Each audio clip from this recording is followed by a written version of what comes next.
Social media पर कर्ज देने की बहुत सारी ऑनलाइन ऐप्स मौजूद है जो लोगों को छोटे बड़े कर्ज फराहम करती है।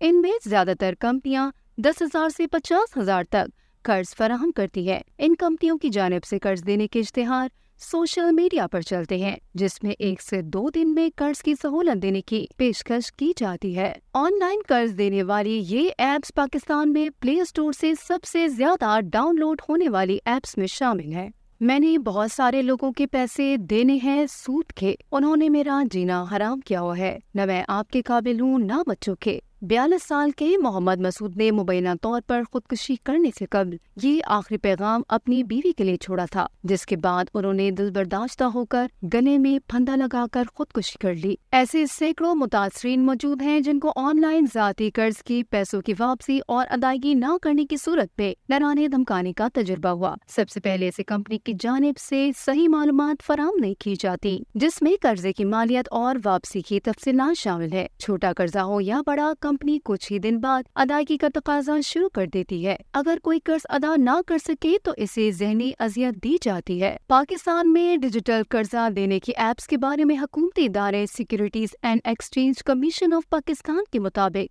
डिजिटल कर्ज देने वाली कुछ ऐप्स नॉन बैंकिंग कंपनियों से मुंसलिक है और इन्हें SECP के जरिए रेगुलेट किया जाता है और बाकायदा इस सिलसिले में इन्हें लाइसेंस दिया जाता है या इन्हें स्टेट बैंक लाइसेंस देता है। ताहम बहुत सारी ऐसी ऐप्स बगैर लाइसेंस के काम कर रही है जो गैर कानूनी है, क्योंकि कर्ज देना एक लाइसेंस याफ्ता अमल है और पाकिस्तान का कानून किसी को निजी तौर पर कर्ज देने की ममानत करता है।